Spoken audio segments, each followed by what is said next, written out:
Bom dia, sejam bem-vindos à teleconferência de resultados do segundo trimestre de 2020 do Grupo Notre Dame Intermédica. Estão presentes os senhores Irlau Machado, CEO, Marcelo Moreira, CFO e Glauco Desidério, diretor de Relações com Investidores. Informamos que todos os participantes estarão ouvindo a teleconferência durante a apresentação da empresa. Em seguida, iniciaremos a sessão de perguntas e respostas para investidores e analistas, quando mais instruções serão fornecidas. Caso alguém necessite de alguma assistência, por favor, digite *0. O áudio está sendo apresentado simultaneamente na internet, no endereço ri.gndi.com.br. Antes de prosseguir, gostaríamos de esclarecer que eventuais declarações que possam ser feitas durante essa teleconferência relativas às perspectivas de negócios, projeções e metas operacionais e financeiras do Grupo Notre Dame Intermédica constituem-se em crenças e premissas da diretoria da companhia, bem como em informações atualmente disponíveis. Considerações futuras não são garantias de desempenho. Elas envolvem riscos, incertezas e premissas, pois se referem a eventos futuros e, portanto, dependem de circunstâncias que podem ou não ocorrer. Investidores devem compreender que condições econômicas gerais, condições da indústria e outros fatores operacionais podem afetar o desempenho futuro da companhia e podem conduzir a resultados que diferem materialmente daqueles expressos em tais considerações futuras. Agora, gostaríamos de passar a palavra ao Sr. Irlau Machado, que iniciará a apresentação. Por favor, Sr. Irlau, pode prosseguir. Muito obrigado, bom dia a todos. Espero que todos se encontrem bem, com saúde, suas famílias. Para nós é um prazer enorme estar aqui mais uma vez com vocês, reportando bons resultados. Antes de começar a apresentação, por um outro lado, eu gostaria de fazer alguns comentários. O primeiro deles é que talvez esse trimestre tenha sido o mais desafiador no mundo para todas as empresas na nossa história, né? Não foi diferente para a Notre Dame Intermédica, ao contrário, aliás, em função do serviço que nós prestamos dentro de uma crise sanitária, uma crise de saúde, como nós vivenciamos. Eu tenho muito orgulho de dizer que os quase 22 mil colaboradores desse grupo se empenharam todos os dias para amenizar os efeitos dessa pandemia, buscando soluções criativas, buscando acolher nossos pacientes sempre que necessário, e continuar com o grande empenho que nós temos no desenvolvimento de valor para todos, não só nossos investidores, mas sem dúvida nenhuma para os nossos clientes, nossos beneficiários. Então, é um agradecimento especial a todos esses colaboradores com muitas histórias de heroísmo, de sucesso durante essa crise.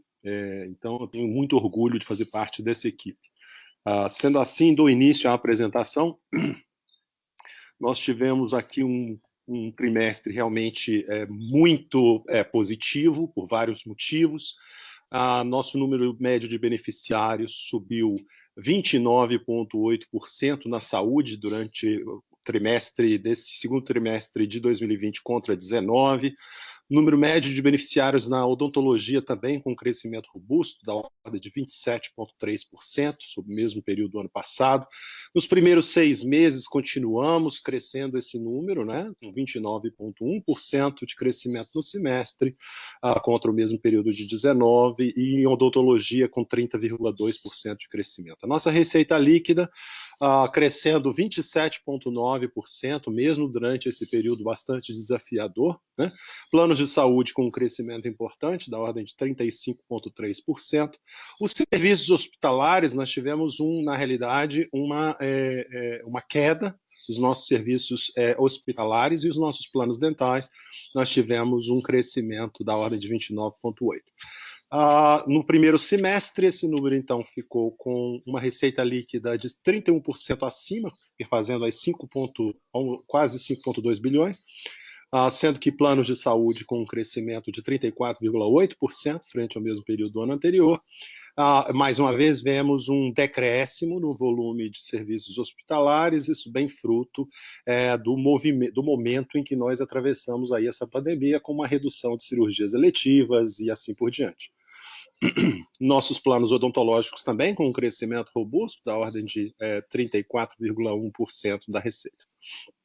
Nossa sinistralidade de caixa, que foi estelar, 64,7%, com 7,2% pontos percentuais a melhor. No semestre, esse número foi de 5 pontos percentuais a melhor. Lembrando que nós já tínhamos uma ótima tendência de queda no primeiro trimestre. O segundo trimestre tivemos, obviamente, um impacto de redução de cirurgias eletivas. Por um outro lado, também tivemos alguns desafios, como o próprio assunto de serviços hospitalares, né?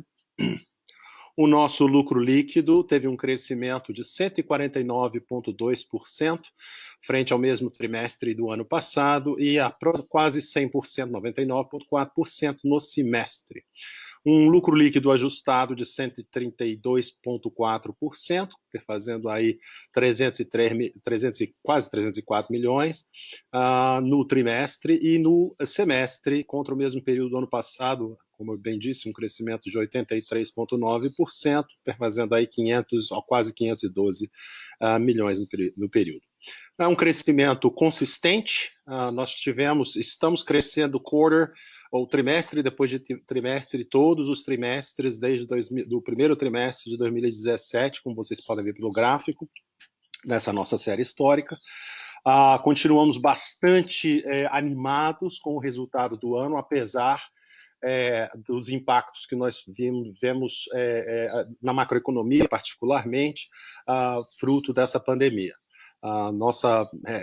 Vamos comentar um pouco sobre isso. Nosso crescimento orgânico, o número de vendas tem sido robusto, uma busca muito grande por serviços de qualidade a um preço acessível, e o nosso posicionamento é exatamente esse, né?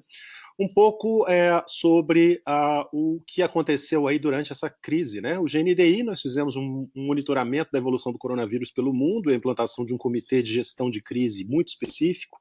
Reunimos epidemiologistas, operadores, médicos, especialistas, pessoas envolvidas em processos, e nós tivemos acho que um sucesso muito grande para definir a nova conduta do grupo durante esse período. Fizemos uma ampla comunicação com clientes, beneficiários, funcionários e fornecedores, investimentos contínuos na melhoria da nossa rede própria e na expansão dos serviços. Em alguns casos, nós quase duplicamos o número de leitos de UTI para poder fazer frente a caso existisse uma necessidade de uso desses leitos. Na parte de RH, nosso home office, que abrange hoje 2,3 mil colaboradores remotos. Fizemos um reforço na distribuição de cestas básicas para os funcionários na linha de frente. Criamos um grupo de apoio para garantir o bem-estar de funcionários e seus familiares.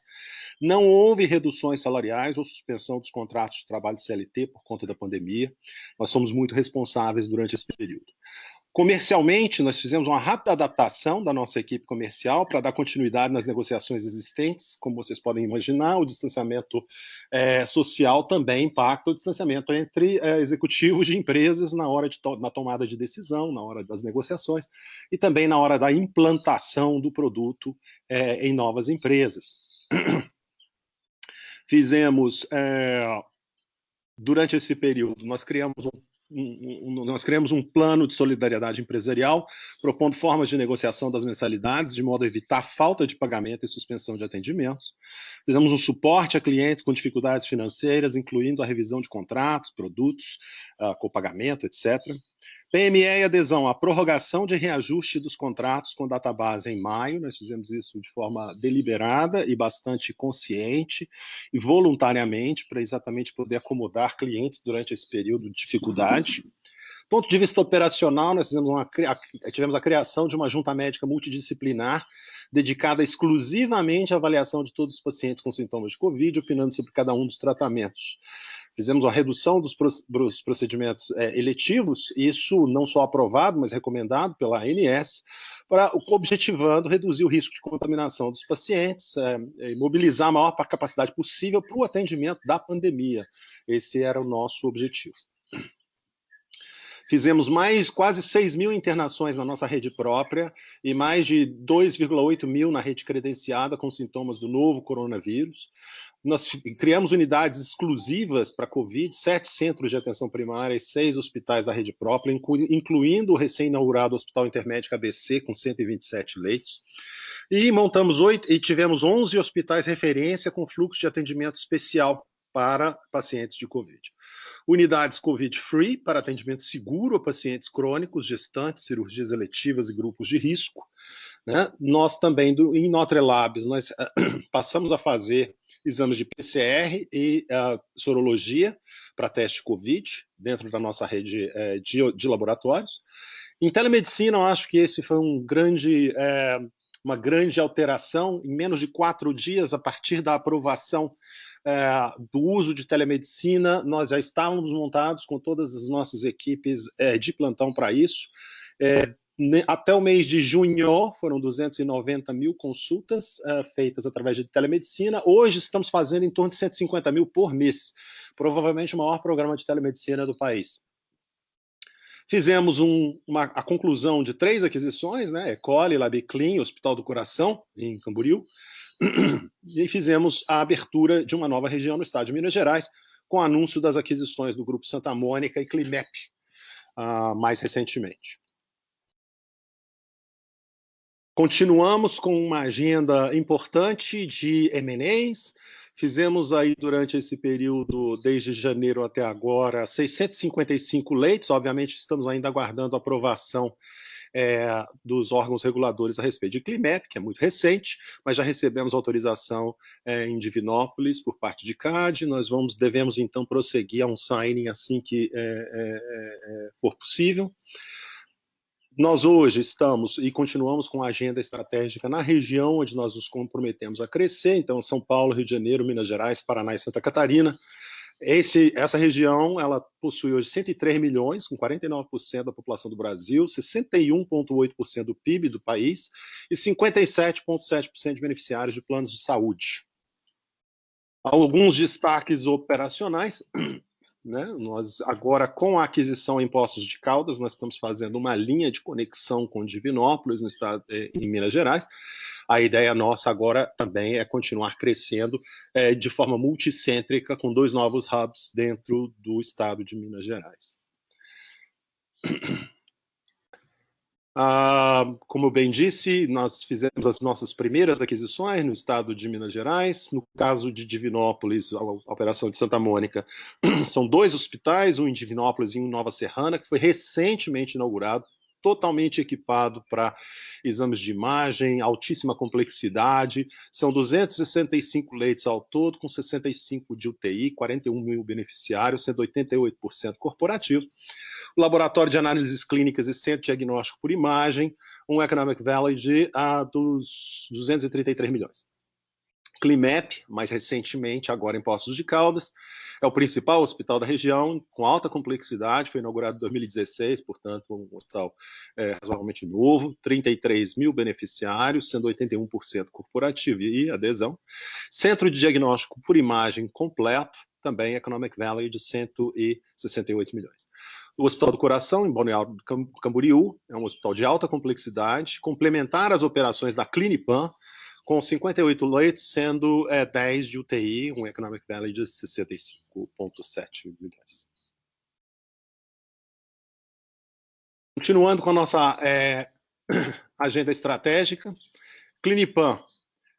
Nós iniciamos a comercialização do Clinipan Connect, que é um projeto piloto que utiliza a plataforma da telemedicina como acesso principal e tem como pilares a coordenação dos cuidados assistenciais, foco em PME, inicialmente nas regiões de Itajaí, Balneário, Camboriú e Curitiba. Fizemos a expansão do relacionamento com clientes, dobrando o número de corretoras parceiras, implantando em tempo recorde o sistema de vendas online. A consolidação da oferta de planos odontológicos sobre a marca Querodonto, trazendo ainda mais sinergia para o grupo. Em termos operacionais, nós fizemos a implantação dos conceitos de gestão do grupo com KPIs e processos de NDI, início do processo de integração com o Hospital do Coração, e iniciamos o projeto de consolidação do laboratório Clinipan sob a bandeira Notre Labs. Em São Lucas, em Americana, nós fizemos a implantação da telemedicina também na região. Em termos assistenciais, nós adotamos já os protocolos de GNDI em oncologia e o início do programa de gestão segura, que é onde nós reduzimos drasticamente o volume de pacientes neonatais em UTI, em função de todo um trabalho de pré-natal com segurança. Nós fizemos a conclusão das obras da fachada e início da construção de um núcleo técnico hospitalar dentro do Hospital São Lucas, né, para exames. Com a integração do LabKim, previsão é de transferir cerca de 100 mil exames por mês para processamento dentro da Nutrilabs, garantindo aí 70% do volume de exames em análises clínicas, que eles estejam verticalizados. E. coli, mais uma história também de sucesso, a internalização de mais de 95% dos atendimentos feitos em rede própria. E demos início, então, ao planejamento para a incorporação societária da carteira de beneficiários dentro da Notre Dame Intermédica, e isso está previsto para o 4º trimestre de 2020. Alguns destaques operacionais, continuando. No primeiro semestre, nós demos continuidade ao nosso amplo programa de reforma de hospitais, centros clínicos, alguns que eu acho importantíssimos de mencionar: o Hospital Intermédico ABC, com 128 leitos, foi um hospital que abrimos e demos por completo ao controle e ao tratamento de pacientes com Covid, por pelo tempo que seja necessário. Fizemos as obras do Hospital Intermédico Anália Franca, antigo Monte Magno, com 72 leitos. Revitalizamos o Hospital Nossa Senhora do Rosário. Fizemos uma segunda unidade de medicina preventiva em Higienópolis. Reformamos o Centro Clínico de Osasco, em São Paulo, e da Zona Oeste do Rio de Janeiro. Nutrilabs em Mogi das Cruzes, Tatuapé e Sorocaba. Né? Além das mudanças e adequação de rotina, temos investido para transformar profundamente diversas unidades na busca de oferecer a melhor experiência aos nossos beneficiários. Nutrilabs, no primeiro semestre, ou no primeiro trimestre, desculpem, Gelfond já finalizou a internalização dos exames de imagem do GNDI para os planos básicos, o que totalizou 290 mil exames até março, representando uma economia estimada de aproximadamente 6,2 milhões esse ano. Esse é o início do processo, tão somente. No segundo trimestre, iniciamos o processo de verticalização dos diagnósticos por imagem dos hospitais, nos hospitais GNDI. Até junho, isso já representou uma redução de custo na ordem de 2 milhões. Além disso, todos os exames de análises clínicas coletados no Gelfond passaram a ser processados pela Nutrilabs. Aqui vemos, até junho, todas essas iniciativas totalizaram 10,2 milhões em sinergias anuais. Esse é o princípio.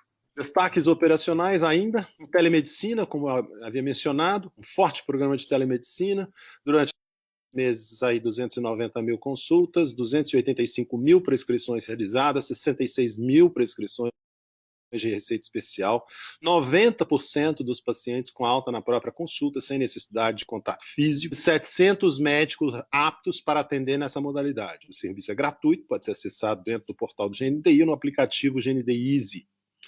Em termos de qualidade, a companhia se associou à Rede Global de Hospitais Verdes e ao projeto Hospitais Saudáveis, iniciativa coordenada pela Healthcare Without Harm, com a participação de 4 hospitais próprios.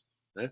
Como parte dessa rede, a GNDI terá a oportunidade de trocar experiências com outras unidades hospitalares do país e discutir os principais temas dos quesitos mudança climática e gestão de resíduos.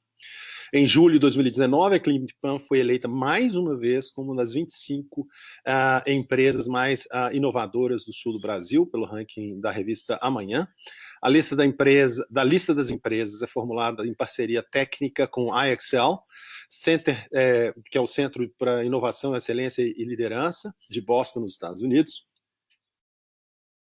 Um pouco a respeito do nosso resultado, a receita líquida, mais uma vez, crescendo 27,9% versus o segundo trimestre de 2019, beneficiários crescendo 28,8%.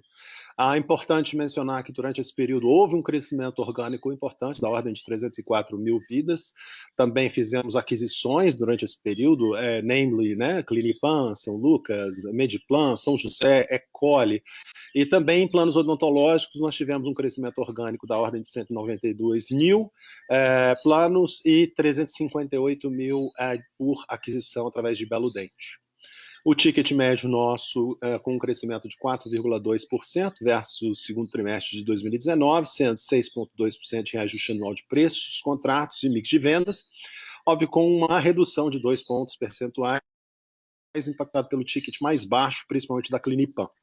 Os planos odontológicos, com 2%, dos reajustes contratuais e aquisição da Belo Dente, além da continuidade da estratégia de cross-sell. Os serviços hospitalares caindo bastante, era o esperado, pelo distanciamento, pela redução de procedimentos eletivos e assim por diante, e nós tivemos aí uma redução importante, 52,1% versus o mesmo trimestre do ano anterior.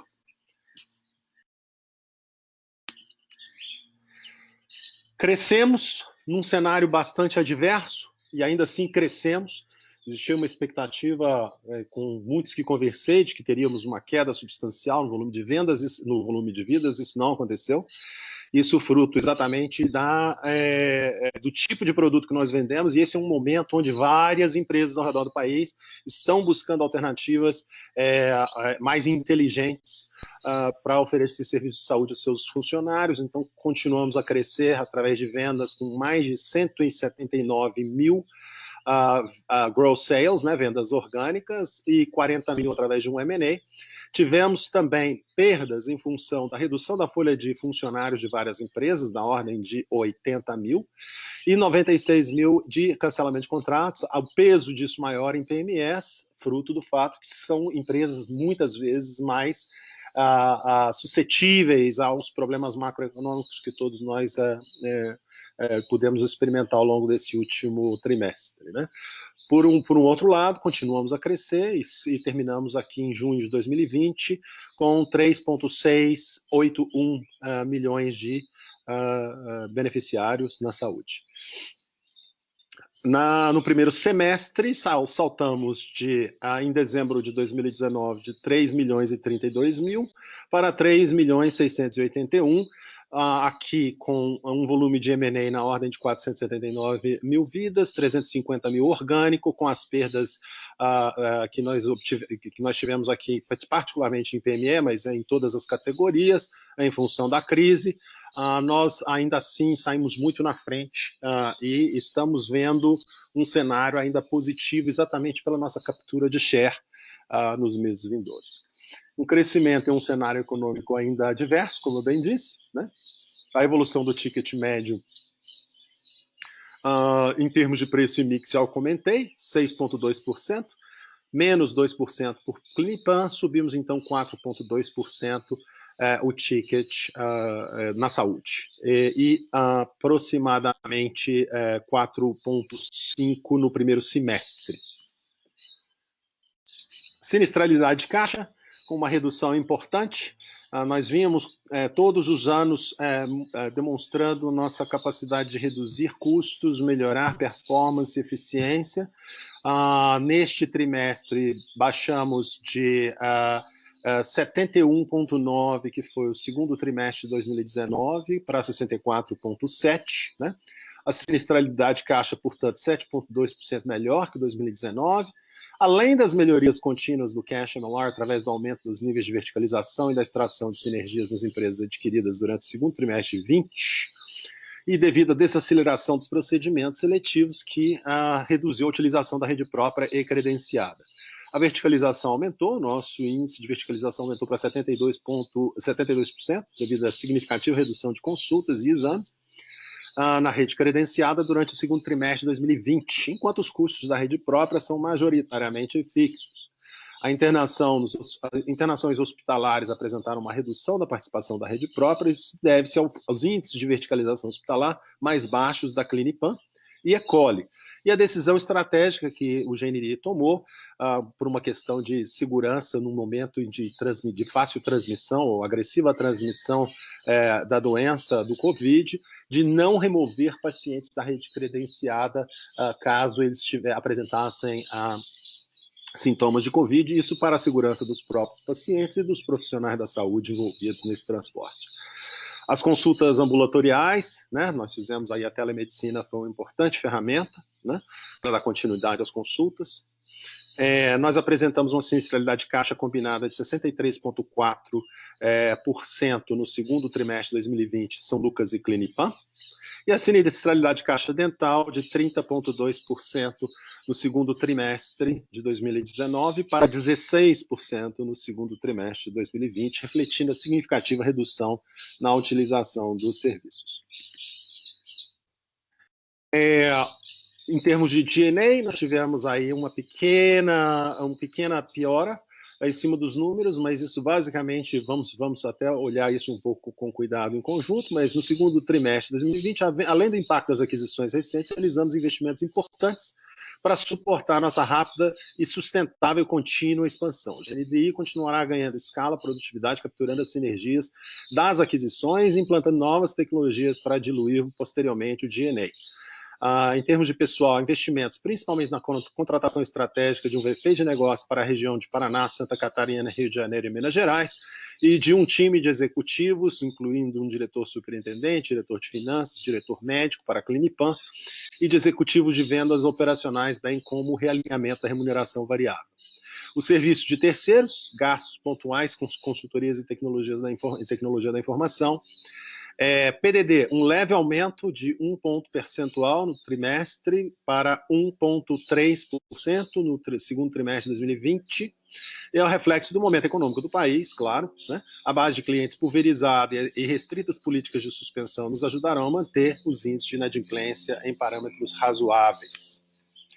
O EBITDA ajustado, nós estamos falando aqui de um EBITDA que terminamos o ano passado inteiro, né, com 15,2%, já estamos olhando aqui para o segundo trimestre com 20,6%, no segundo trimestre de 2020, contra 13,3% no segundo trimestre de 2019, um aumento realmente muito importante. O EBITDA, então, 98,2% melhor que 2019. Além do crescimento robusto da receita e da melhoria contínua da sinistralidade de caixa, a redução dos procedimentos eletivos, a utilização da rede própria e credenciada. Estimamos que o impacto líquido pelo Covid do segundo trimestre de 2020 foi de aproximadamente 99 milhões, uma melhoria de 221 milhões nos custos, quando comparado com padrões regulares, deduzidos de 122 milhões de receita menor de serviços hospitalares. Portanto, excluindo a Clinipam e São Lucas, o EBITDA ajustado seria de 467 milhões, ou seja, 20% da receita líquida, melhor 72,9% se comparado ao segundo trimestre de 2019. Líquido ajustado e CAPEX, eu vou passar a palavra, se vocês me permitem, para o Marcelo Moreira, que está conosco na linha. Marcelo, você pode fazer uma explicação agora de lucro e dívida, por favor? Obrigado, Islau. Bom dia a todos. Nós estamos no slide 17, né? Então, nosso lucro líquido no trimestre atingiu 223 milhões, isso é um crescimento da ordem de 150%, comparado com o mesmo período do ano passado.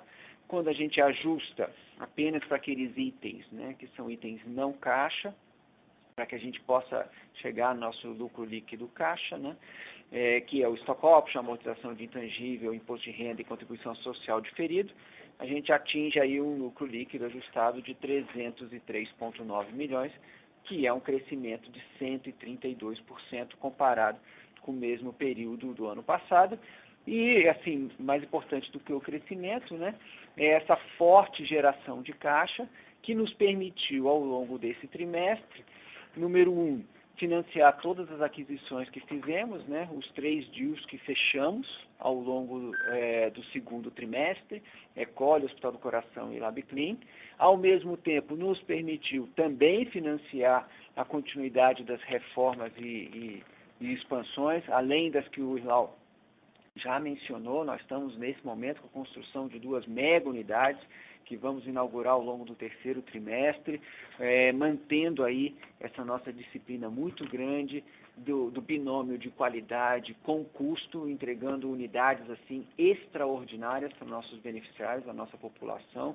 Então, no próximo trimestre teremos boas notícias aí de continuidade, de reforço da nossa rede própria, né? E além dos M&As, além dos investimentos, também a geração de caixa nos permitiu ainda a redução do endividamento, né? Nós tínhamos um endividamento baixo no primeiro trimestre, mas da ordem de 142 milhões, e acabamos agora o segundo trimestre com apenas 27 milhões. Então, acho que realmente o destaque foi para a geração de caixa, o nosso compromisso em reinvestir esses recursos, né, no crescimento da empresa e na melhoria do atendimento. E com relação ao perfil da dívida, né, apesar da gente estar um caixa líquido, a gente tem aí algumas dívidas de longo prazo, dívidas tomadas em períodos que representam um custo extremamente atraente para a companhia. E neste trimestre em particular, nós levantamos duas CCBs, também de longo prazo, 3 anos, com o único objetivo de continuar a financiar a nossa estratégia de M&As e aquisições. Então, a gente continua muito animado com o pipeline que a gente tem. A gente acredita que representam oportunidades reais de complementaridade das nossas atividades, entrando aí, reforçando novas geografias, como foram esses 2 movimentos, aliás, esses 3 movimentos recentes, né? Clinipan, Divinópolis e Poços de Caldas. Então, acho que a gente abre novas fronteiras. O compromisso que a gente fez lá em Clinipan de reforçar a rede própria, a gente cumpriu esse compromisso imediatamente. Logo após a aquisição, a gente já fez a primeira compra em Santa Catarina, que é do Hospital do Coração. Então, eu acho que esse compromisso permanece válido e, por conta disso, a gente fez essas 2 captações. Acho que eram esses os pontos principais. Acho que a gente pode abrir para perguntas e respostas. Iniciaremos agora a sessão de perguntas e respostas. Para realizar uma pergunta, basta digitar *1. Se sua pergunta já foi respondida e você quiser retirá-la da fila, basta digitar *2. A nossa primeira pergunta vem de Joseph Giordano, do Banco JP Morgan. Por favor, Sr. Joseph, pode continuar.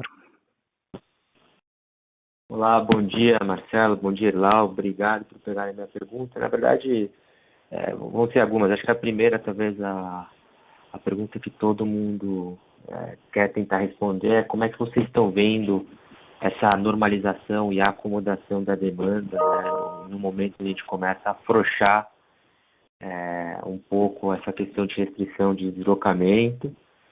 O segundo ponto dada essa queda, né, de demanda que seria mais natural que a gente viu no setor mais hospitalar e emergência, como é que vocês estão vendo a saúde dos pacientes que chegam hoje, né? Imagino que talvez o pessoal chega em estado um pouco mais crítico, um pouquinho mais complexo do que de ano passado. Então, para entender como é que isso aqui vai se balancear ao longo do próximo semestre, talvez até o começo do próximo ano, para ver como é que a gente deveria pensar nessa parte de loss ratio. E aí, olhando um pouco para o lado dos M&As, o Irlau mostrou bem, vocês colocaram no release esse novo eixo de expansão que vocês estão crescendo. Então, eu queria entender um pouco como é que vocês estão vendo a competição por ativos nessa região, né, nesse novo belt que vocês estão criando, porque a gente vê a competição, de certo modo, próxima, comprando ativos nessa mesma região. Eu queria entender como é que vocês estão vendo a competição por esses ativos. E segundo, vocês podem dar algum update de quantos targets vocês estão olhando, negociando no momento que vocês falavam no passado. Obrigado. Obrigado, Jordan. Deixa eu dizer o seguinte, no que diz respeito à evolução de loss ratio, o que a gente viu foi o seguinte, no caso específico de pacientes crônicos, nós fizemos um trabalho, e eu realmente tenho que parabenizar a nossa equipe de medicina preventiva, foi excepcional. Entramos em contato pessoalmente, ou via telefone, ou vídeo, com 100% dos nossos pacientes atendidos no nosso programa de medicina preventiva. Buscamos, de toda forma, informá-los sobre as restrições de acesso ou de movimentação para que as pessoas estivessem em casa, tomando cuidado consigo, mas também oferecendo todo um apoio e suporte, principalmente para os nossos pacientes crônicos, com centros específicos para atendimento COVID-free, vamos dizer assim, sem Covid, exatamente para proteger essas pessoas. Nós não vimos uma aceleração, vamos dizer assim, da gravidade de pacientes, nós mantivemos, inclusive, um volume de internação por 1.000 dentro dessa população razoavelmente igual ao que nós tínhamos no passado. Incrementamos vamos dizer assim, o acesso desses pacientes através de mais um centro de medicina preventiva, fora a nossa medicina, a telemedicina. Então, nós não paralisamos absolutamente nenhum tipo de cirurgia eletiva em pacientes crônicos ou cirurgias oncológicas, nada disso foi paralisado. O que nós podemos ver é que houve, de fato, uma redução de cirurgias que antes talvez fossem urgenciadas, mas que, de fato, veja, se você precisa de uma cirurgia, você precisa de uma cirurgia. E se ela pode ser postergada, talvez ela não seja, de fato, uma urgência. Então, o que nós tentamos alocar dentro de hospitais que estavam livres de Covid, particularmente a partir do mês de junho e em diante, nós estamos olhando isso agora nos meses futuros, para eliminar qualquer saldo que tenha em termos de cirurgias eletivas. Durante esse período, que nós vimos foi uma redução drástica da ordem de quase 30% das pessoas que decidiram não fazer o procedimento, não tem interesse em fazer o procedimento, ou seja, uma redução importante de gente que ia fazer um procedimento e não, agora não quer mais. Pode ser que essa pessoa volte em algum momento, porque o problema persista, mas eu acho que nós estamos fazendo isso de forma bastante adequada, protegendo o paciente com tempo, né? Acho que telemedicina veio para ficar, ela dá um conforto muito maior às pessoas. Imagine uma mãe às 2 horas da manhã com uma criança com dor de garganta em casa. Muitas vezes uma ligação vai solucionar o problema em vez de ter que ir para um pronto-socorro naquele horário, porque talvez muito pouco poderá ser feito, a não ser que seja um caso grave mesmo, e aí nós vamos encaminhar essa pessoa para um pronto-socorro. Então tem muitas como eu disse, 90% dos problemas de consultas são solucionados na própria ligação. Então, eu acho que isso veio um pouco para ficar, eu diria que veio bastante para ficar. E não são só consultas.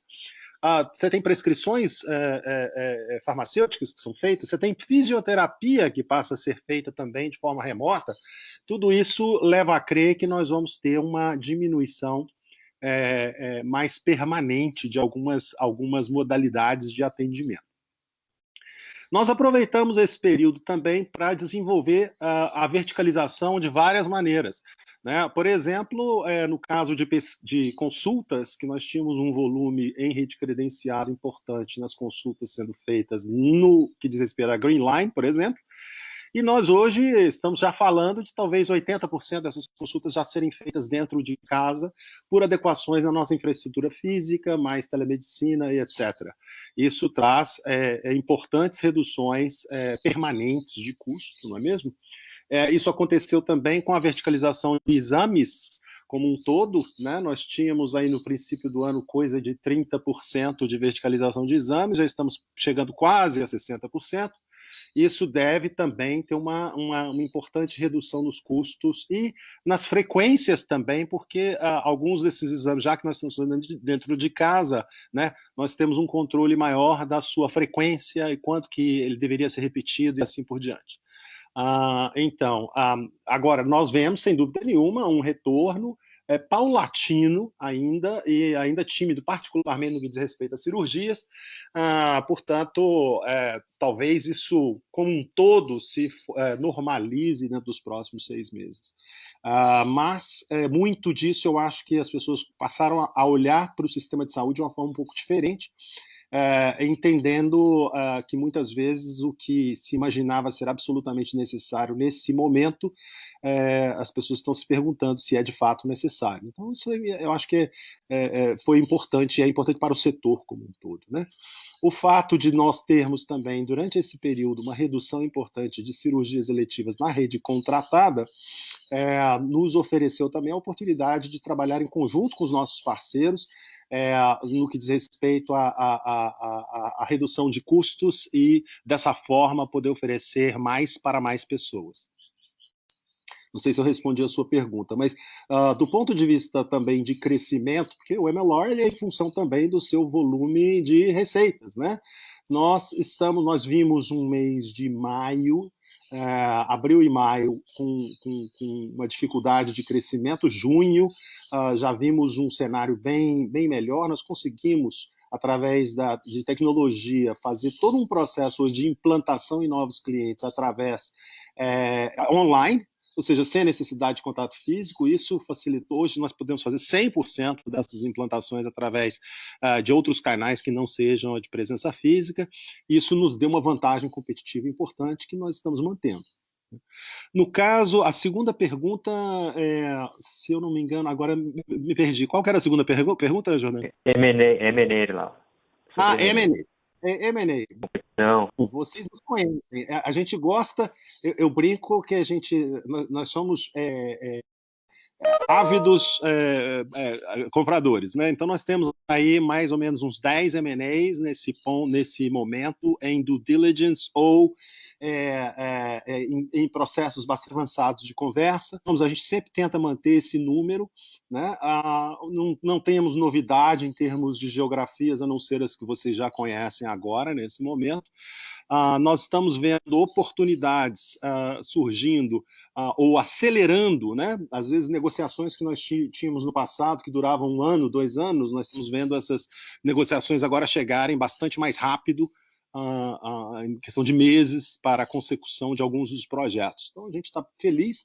Concorrência nós vamos sempre ter, obviamente, mas eu acho que as praças onde nós estamos olhando, nós temos tido uma boa performance, apesar de concorrência poder existir nessas regiões, mas nós estamos melhor preparados para tomar vantagem do longo prazo, tomar vantagem da verticalização, tomar vantagem no que diz respeito a sinergias, pela proximidade com as nossas outras instalações, o que faz com que a gente também possa ser mais competitivo na hora de adquirir.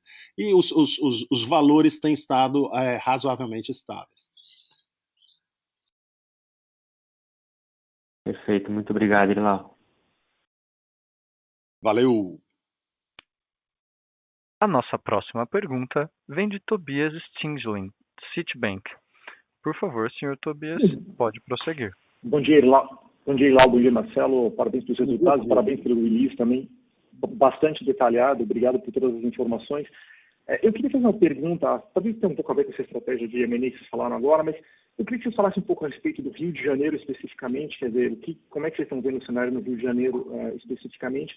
Eu queria perguntar também, quer dizer, você já falou um pouco disso agora, Ilau, mas do cenário macro daqui para frente, como é que você está vendo especificamente a questão dos layoffs? Assim? Se você talvez pudesse dar uma ideia para a gente de como isso vem evoluindo ao longo dos meses, só sequencialmente, para a gente ter uma ideia qual que é o cenário que vocês vão trabalhando.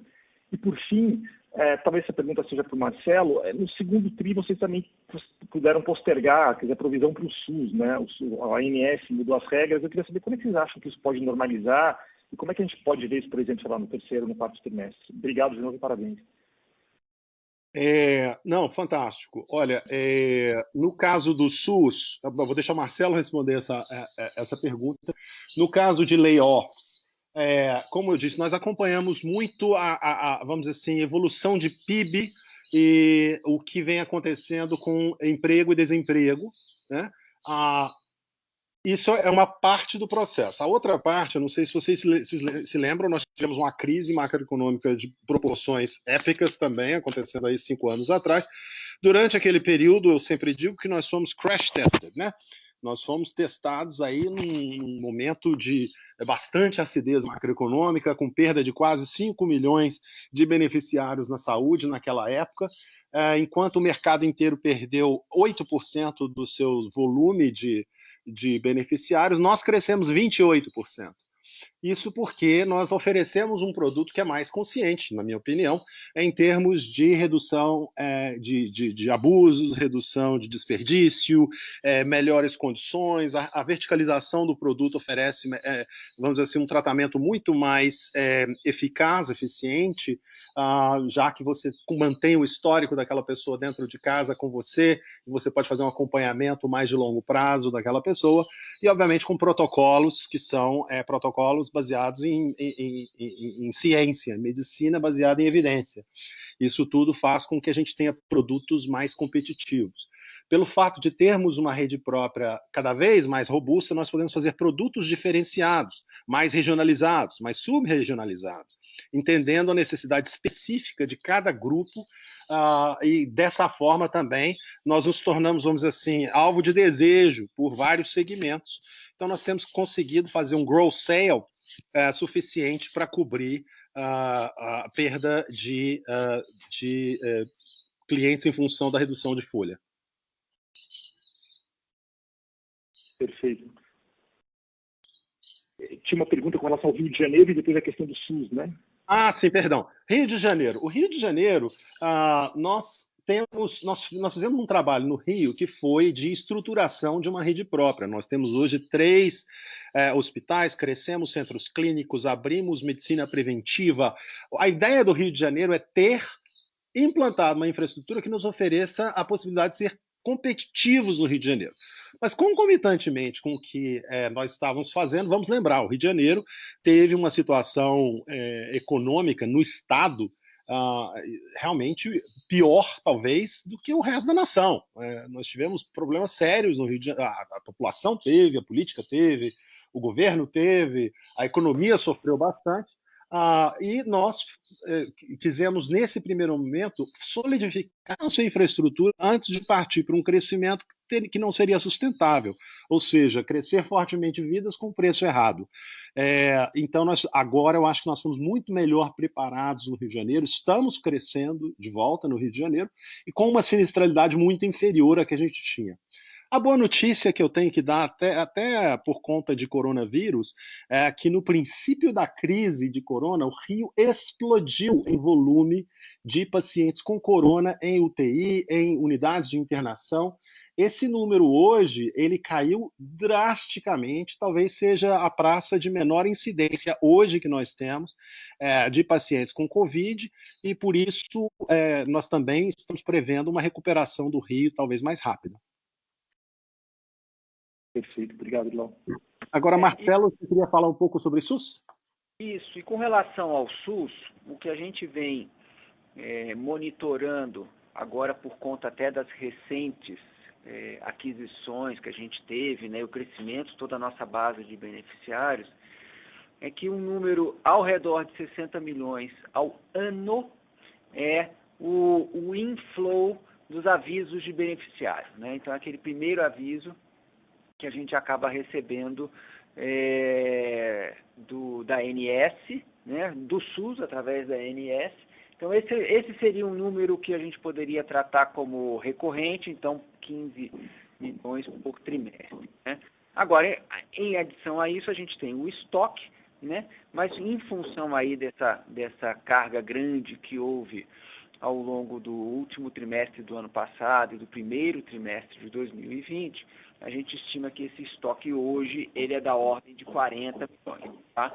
Então, eu acho que o dado importante é esse recurring, de mais ou menos uns 15 milhões por trimestre. Agora vai ter ainda um catch-up, mas é um catch-up pequeno, da ordem de 40 milhões, que quando acontecerá é difícil da gente saber, porque aí depende de todo o tempo de processamento da agência. Tá ótimo. Obrigado, Marcelo. Obrigado, João. Bom dia.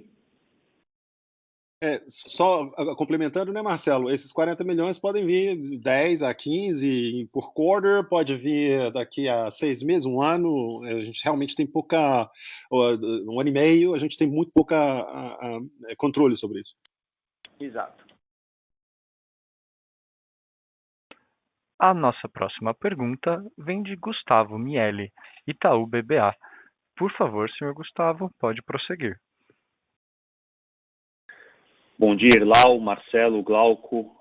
Obrigado pela apresentação, obrigado por pegarem minhas perguntas.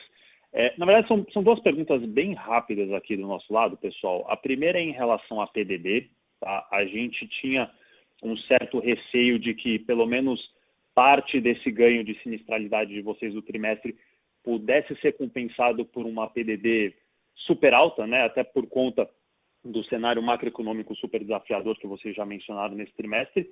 E o que a gente notou é que vocês foram super resilientes em comparação com a concorrência, né?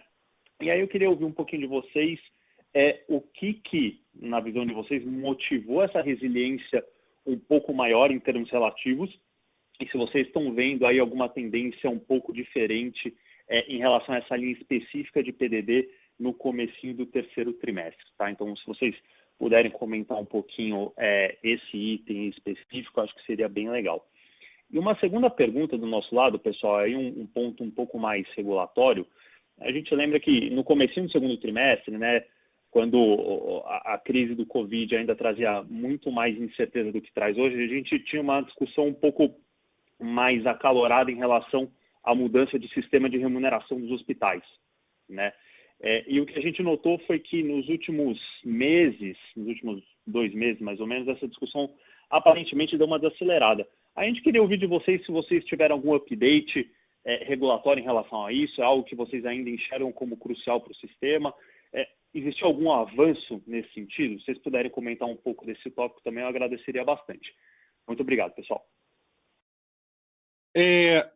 Eu gostaria de tomar primeiro uma parte dessa resposta, depois eu passo para Marcelo, se você me permitir, Marcelo, que no que diz respeito à inadimplência, vamos lembrar o seguinte, nós montamos uma sala de guerra dentro da empresa, exatamente para entender quem são aqueles clientes que talvez precisassem de um auxílio nosso durante esse processo. Isso, então, nós tivemos revisão de produtos, nós tivemos adequação de produtos, nós tivemos, assim, fizemos um trabalho preventivo que eu acho que foi fundamental para a gente manter esse nível nosso de resiliência, né? Depois eu deixo o Marcelo falar um pouco mais sobre isso. E a segunda pergunta era Desculpa, qual era mesmo? Era a respeito de... Remuneração de hospital. Sim, remuneração de hospital. Mudança de sistema de remuneração.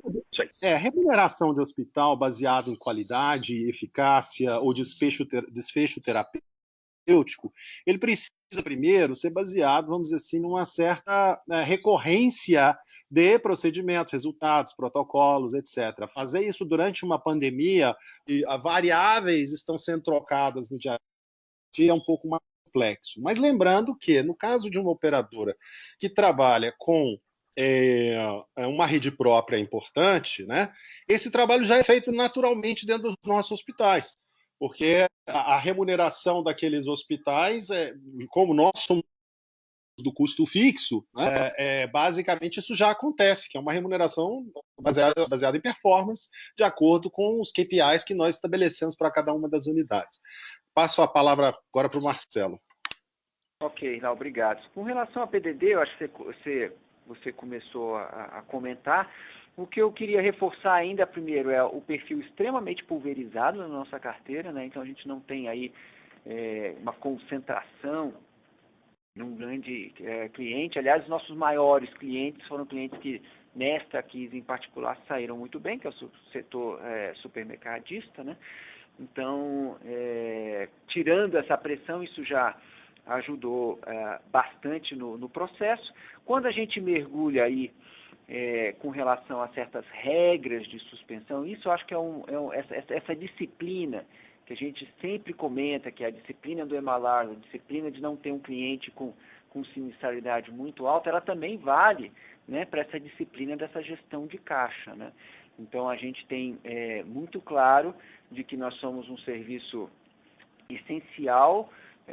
A mensalidade que é paga, ela é investida totalmente em serviços médicos, em gastos, né, com a nossa rede própria ou rede contratada. Então, é absolutamente fundamental o pagamento dessa mensalidade. E caso, né, você seja um PME ou um cliente corporativo, o não pagamento, né, detona em períodos muito curtos a suspensão do atendimento, que coloca, obviamente, uma pressão enorme dentro do RH dessas empresas, né, imediatamente. Então, numa situação de pandemia como essa, então você pode imaginar exponencialmente essa pressão, né? Então, essa disciplina ela é muito importante e no caso da gente ter um não pagamento, né, você obviamente interrompe imediatamente até a emissão de notas futuras. Situação essa que não acontece no individual. O individual possui regras próprias, onde para o cancelamento o individual tem que ficar uma mensalidade, 2 mensalidades, 3 mensalidades. Aí quando você realmente, de acordo com as regras da ANS, tem que estabelecer a PDD, aí você já volta. Como você sabe, nós somos a operadora que menos tem individual dentro da carteira, né? Então, acho que esse é também um motivo que acaba nos beneficiando nesse processo. Excelente. Obrigado, Irlau, Marcelo. Muito claras as respostas. A nossa próxima pergunta vem de Fred Mendes, Bradesco. Por favor, senhor Fred, pode prosseguir. Bom dia a todos, obrigado pelo call. Eu tenho 2 perguntas aqui também, mais ou menos na mesma linha. Assim, chama a atenção, dentre vários outros pontos positivos, mas a questão das vendas brutas orgânicas, né? Enfim, você estava rodando ali 170 mil, você rodou 180 mil nesse trio, até esperava talvez um pouco menor, dado que eu acho que é um momento difícil para você eventualmente mudar de plano, né? No cenário macro aí de saúde que a gente está vivendo. Então, só queria entender se teve algum ponto mais específico. Eu sei que é uma melhora marginal, mas acho que dado o cenário ela acaba sendo relevante, se o Clean Plan já começa a ter um impacto mais relevante aqui. Essa seria a primeira. E a segunda, acho que na mesma linha, a gente acredita que, de novo, agora seja mais difícil de você fazer essa mudança, eventualmente downgrades, mas num cenário um pouco mais estável no cenário macro.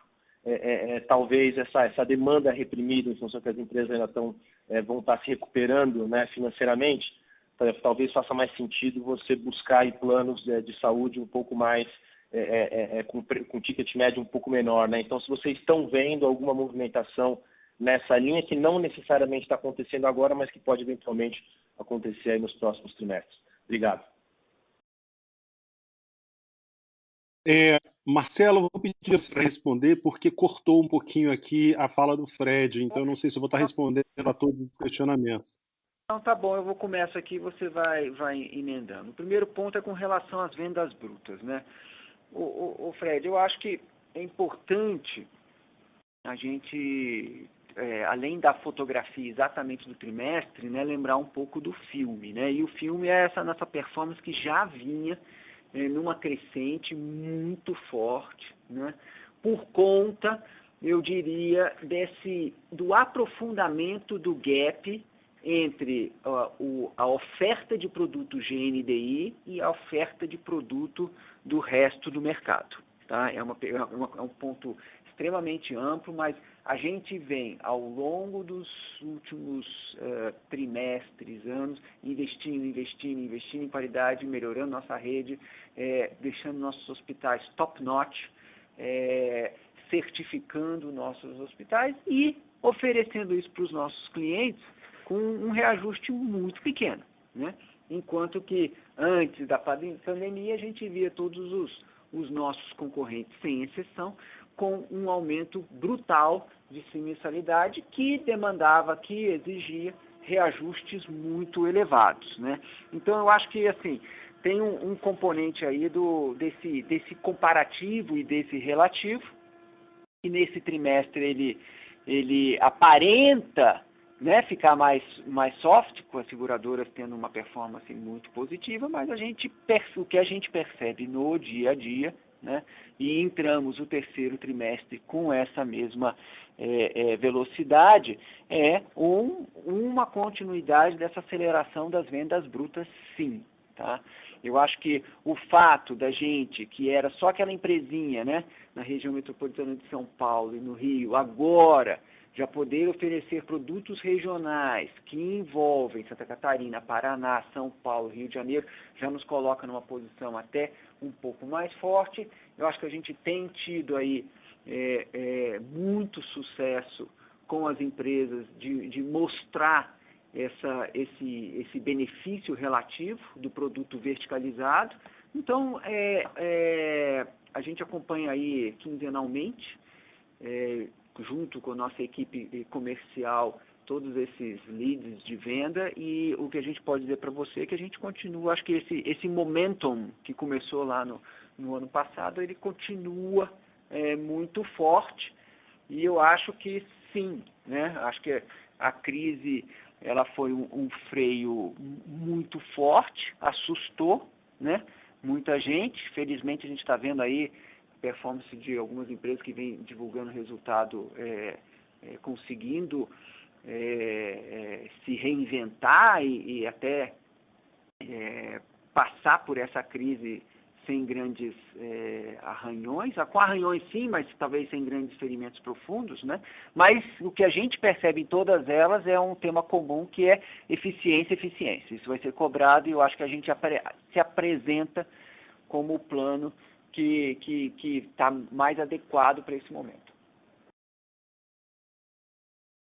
Perfeito, Marcelo. Se você só me permitir, se mencionou um pouquinho, mas dentro dessas vendas, né, que esse momento que vem crescendo, que vem melhorando, tem alguma região que chama um pouco mais a atenção, ou é mais como um todo mesmo? Enfim, uma coisa um pouco mais específica, ou você está vendo em todas as regiões?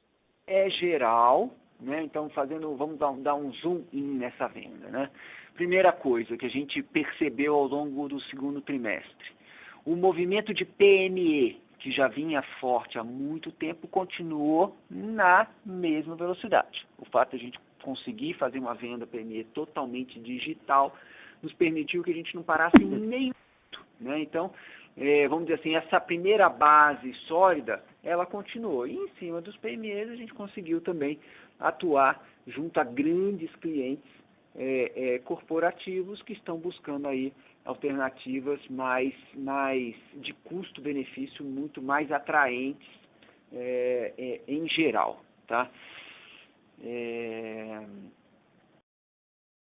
Então esse é o primeiro zoom.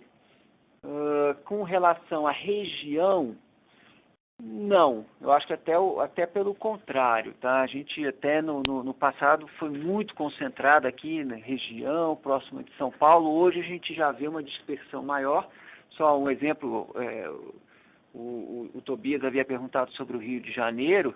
Nos últimos 12 meses, no Rio de Janeiro, nós crescemos 43 mil vidas orgânicas, 100% orgânico, né?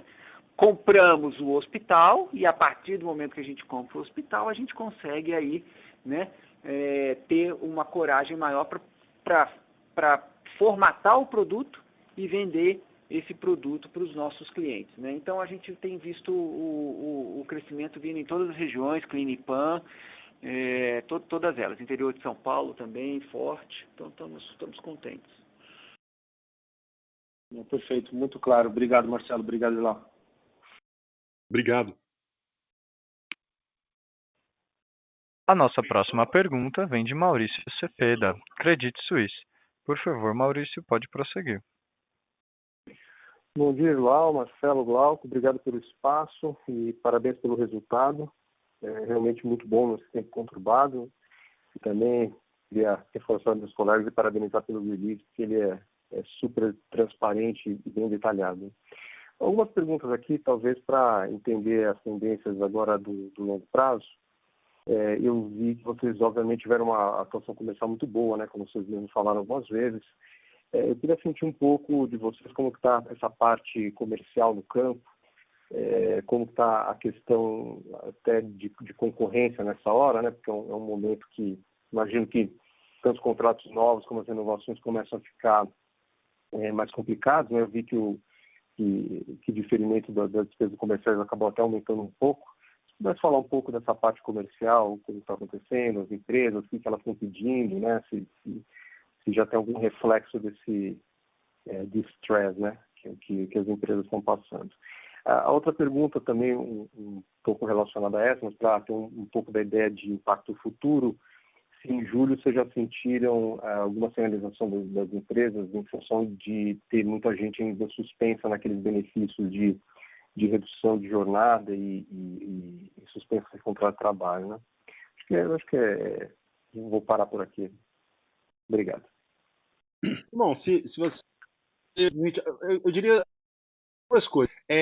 Realmente, nossa equipe comercial tem feito um trabalho fora de série.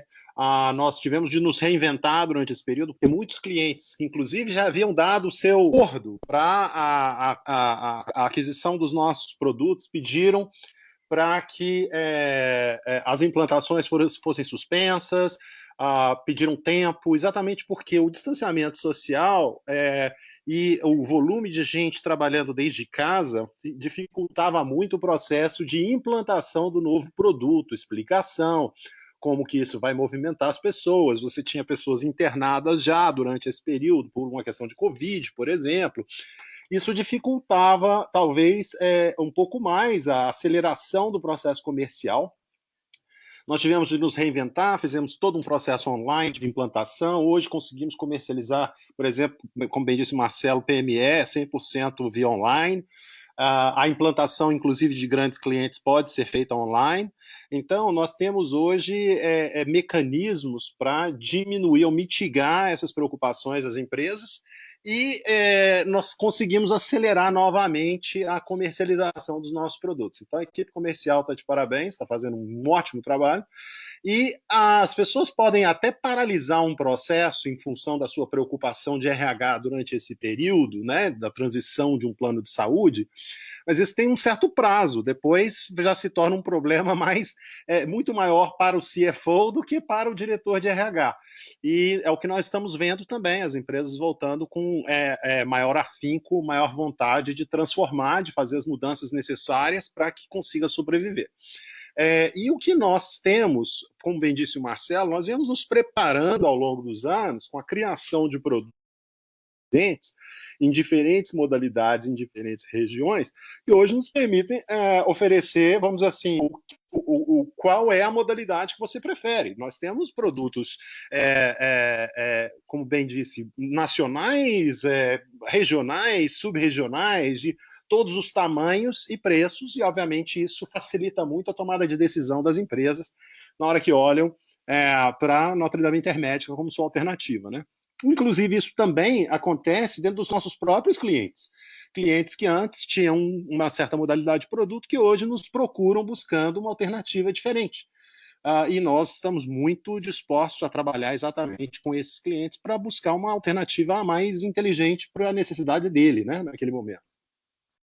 Então, a gente ainda continua vendo com bons olhos, lógico, né? A extensão da crise macroeconômica sempre é preocupante, mas o interessante disso tudo é que eu sempre brinco com vocês mesmo, eu falo que a gente é uma empresa cíclica e anticíclica, que quando a economia vai bem, o volume de funcionários na folha de pagamento aumenta e nós ganhamos simplesmente sem um esforço comercial, simplesmente porque as empresas estão crescendo, e quando a economia não vai bem, as empresas nos procuram exatamente pela seleção e a disponibilidade de produtos mais inteligentes. Então, nós ainda estamos olhando para esse ano como um ano atraente.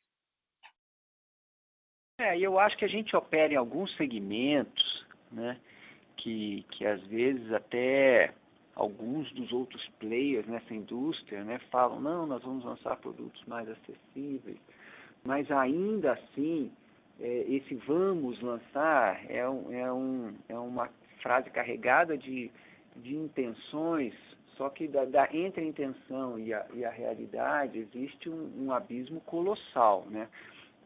Operar no nível que a gente opera, com esse nível de eficiência, você precisa estar realmente com absolutamente todas as engrenagens funcionando, né? Aí vocês vão lembrar muito bem que, voltando lá para 2019, ano passado, como a gente estressou várias vezes, né, a preocupação em colocar de pé, testar o produto, que era o produto Greenline, né, que era um produto que era um nível abaixo do que a gente fazia em termos de ticket, por ser um produto mais verticalizado, né? Então, assim, não é um know-how que você anuncia numa reunião ou numa campanha de marketing. É um know-how que você tem anos de experiência para fazer, para vender, e assim, todos os anúncios que a gente viu, que acontecem desde o ano passado, né? A gente acabou não sentindo aí um incremento forte dentro, ou uma competição mais forte do mercado, que era um pouco que você estava querendo saber desse panorama relativo competitivo, né? Marcelo, complementando, você obviamente você tem algum, não vou obviamente falar o nome, mas nós tivemos concorrentes no passado que anunciaram várias vezes que estavam entrando no mercado com produtos de valor menor, etc. Teve um caso que eu acho que já foi a quarta ou quinta, foi umas 6 vezes a mercado dizer isso e não vingou. Né? Eu acho que, bem o que disse Marcelo, existe um certo DNA e uma preparação processual e de cultura que tem que existir antes de você colocar no preço. O preço tem que ser uma consequência do custo mais margem, né? Perfeito, não, claríssimo. Aliás, perguntando aquela parte um pouco mais de balanço, esse diferimento das despesas comerciais, ele tem a ver com essa, digamos assim, essa reinvenção comercial ou não tem associação? A única coisa que é diferida é o que o mercado chama de agenciamento, né? Que é aquele primeiro pagamento na contratação de um cliente novo, né? E aí, em função dessas vendas maiores que a gente teve ao longo dos últimos 12 meses, então a gente volta a build up, né, a construir de novo, uma vez que é diferido em 36 meses. Né? Então, tanto a venda do PME quanto a venda de alguns clientes corporativos maiores acabam fazendo isso, mas essa é a nossa política contábil que já vigora aí há mais de 4 anos, sem nenhuma alteração, só isso.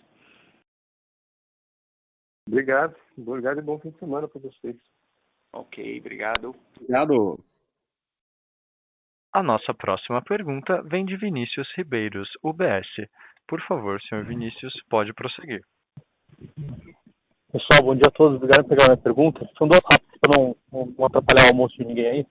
Primeiro, se vocês puderem dar para a gente uma ideia de quanto da sinistralidade de vocês a telemedicina representou, só para a gente ter uma ideia de qual que é o potencial de saving. E a segunda, um pouco sobre a dinâmica de reajuste e renegociação. Eu dou 2 pontos aqui. O primeiro é qual que é o impacto de uma eventual postergação do reajuste de preço no resultado que a gente viu e como tem sido essas discussões com os clientes de vocês. É isso, obrigado. A segunda pergunta eu peguei, que é a questão de reajuste, essas postergações. Qual foi a primeira pergunta, Vinícius? Desculpe. Desculpa, Marcelo. Do sinistro de vocês, quanto que telemedicina representou? É muito pouco, né? Porque consulta é um procedimento barato, né? Nós estamos comparando versus cirurgias, internações, UTIs e um universo gigante de exames de imagem. Então, é muito pequeno, é uma vírgula da vírgula, sabe? Agora, a intenção nossa é crescer, né? Como o Islau falou, a gente percebe que os benefícios da telemedicina vão muito além de você simplesmente evitar que o paciente vá ao pronto-socorro ou ao consultório, né? Eu acho que ele vai muito na linha do que a gente sempre vem apregoando, da gente estar próximo do cliente, entender o cliente, conhecer o cliente, agir rápido, né? Vocês já nos viram falar 1 milhão de vezes que na saúde, quanto mais rápido você agir, melhor, né? Em cima daquelas coisas que são realmente necessárias, tá? Então, telemedicina é um custo não representativo, né? Em termos Marcelo, só complementando, ele é um custo não representativo, mas ele é um eliminador de outros custos, principalmente a visita a pronto-socorros, né?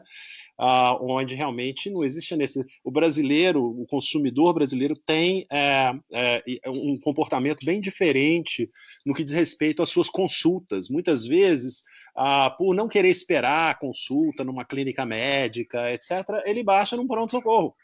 E quando você tem uma situação onde você tem acesso na ponta dos dedos ali no telefone a um especialista, isso muda de figura. Então, aquele custo de pronto-socorro diminui drasticamente. Perfeito. E com relação ao reajuste, né? acho que como vocês todos sabem e têm acompanhado, porque foi amplamente divulgado, o setor como um todo, né, ofereceu que os reajustes de abril, maio e junho, que você tem aí as datas bases para os clientes, né, PME, Affinity e pessoa física, né, fossem postergados e cobrados ainda dentro do próprio exercício, né? Então, eu acho que o impacto disso, por ter sido só 3 meses e com a capacidade de ser cobrado ainda esse ano, ele faz com que o impacto seja assim, também próximo de zero ao longo do ano de 2020, né? O que parece estar agora em discussão um pouco também mais aprofundada é o assunto do reajuste da pessoa física, né? Que a ANS ainda não divulgou, e esse existe aí, pelo que a gente vem monitorando, pressão de todo lado para que haja algum tipo de acomodação nesse número, porque dentro de toda a cadeia talvez seria o ente mais frágil, né? Vamos ver o desdobramento dessas discussões, mas o resto, até volta a performar, os nossos outros contratos são todos contratos entre duas entidades privadas, então a gente vai continuar buscando aí o reajuste dentro do que a técnica exige, e em função tanto de cálculos atuariais quanto também do histórico de custos passados, que eu acho que é importante. A sociedade como um todo, eu acho que ela acordou para isso, né, que um setor de saúde extremamente saudável é fundamental num país como o nosso, de discrepâncias tão grandes na sua população, e onde o governo ainda não tem a condição de atender a todos com qualidade, né? Então, acho que vocês todos acompanharam aí durante esse processo, né, acho que foi um despertar de que como é importante o setor privado cuidando das suas 47 milhões de vidas e, além disso, né, toda essa capacidade hospitalar e de atendimento que o setor privado provê no país. Perfeito, Hilário, Marcelo. Obrigado e boa tarde a todos.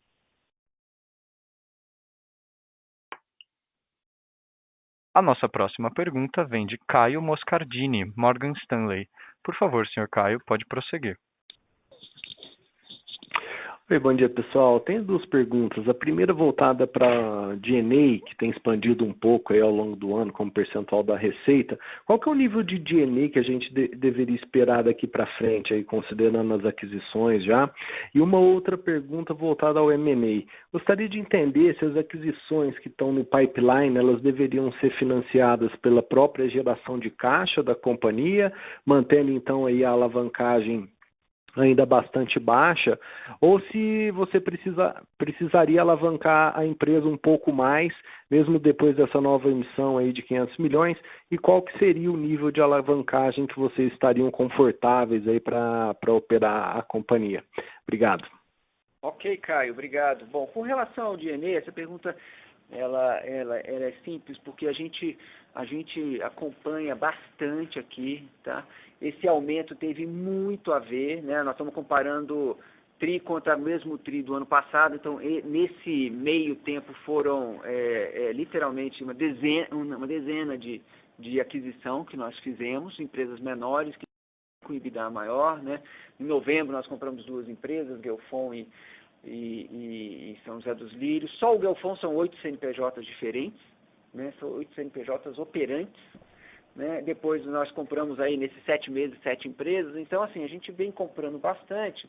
E o que aconteceu dentro dessa nossa estratégia, extrair as sinergias operacionais, elas são mais difíceis de serem implementadas, mas elas não pressupõem a incorporação final dessas legal entities, né? Então, os CNPJs, mesmo permanecendo, a gente consegue extrair as sinergias, né?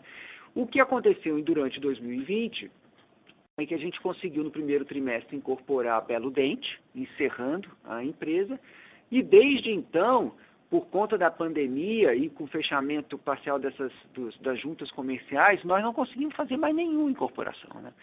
Então, a gente se preparou para fazer incorporações e estamos retomando esse processo agora, no dia 1º de agosto, quando a gente incorporou aí a empresa São José dos Lírios e Nancy, são 2 CNPJs lá de São Gonçalo, e de hoje até dezembro, a gente já tem aí no nosso pipeline a incorporação de todos os CNPJs de Gelfon, LabClean, Mediplan e Ecoli.